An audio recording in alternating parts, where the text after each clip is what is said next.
I just have a question regarding, I think you caught the chit, I have Kundalini. Is there a difference between the experience of it being in the backside of your sort of heart and what in the Siddha Yoga tradition is in terms of front and back and up and down? Is there any kind of more specific information about what to do with all of that, or if you're experiencing only one half? Well, I have never read anything about it. I've worked with that issue a lot, and in my experience, it's really you often start out with just a very frontal awareness of the heart, and that if you consciously turn your awareness back inside through the back, for many people that actually tends to open up the heart center. And of course, the heart center isn't just here. The heart, the heart center really goes all the way up to the heavenly realms, if you want to talk about it directionally. So it's going to expand backwards, forwards, up and down. Yeah, I just asked because my experience is it not being in the front of.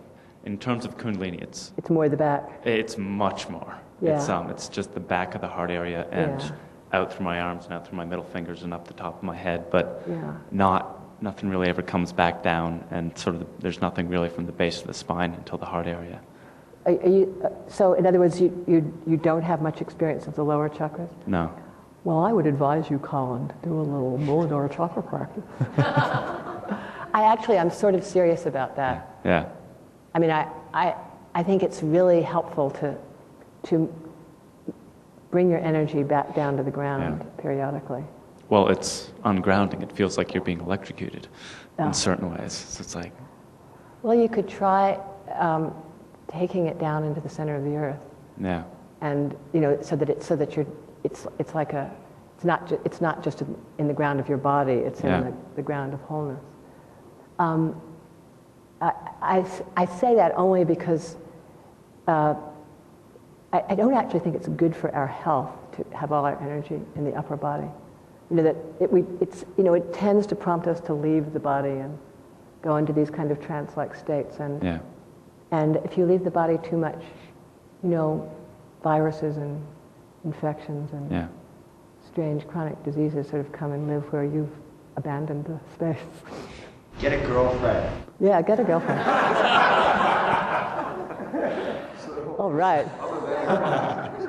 Other than a girlfriend, what might be a technique that you would administer for that?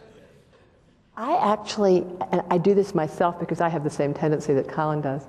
So I actually imagine a light or a thread at the base of my spine, and I take it down into the center of the earth, and then I make a point of anchoring it there. And for some reason, that does seem to really ground the energy and give me a lot of stability, and then I'm not falling down when I walk and stuff like that. It's also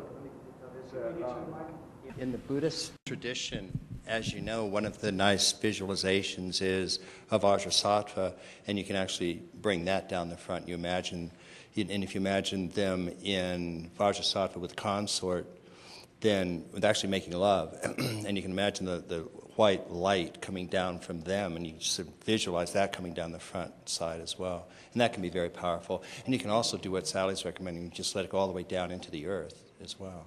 And it seems sometimes if you have a hard time completing the circle yourself, that imagining or visualizing deity can sort of give you that little extra oomph.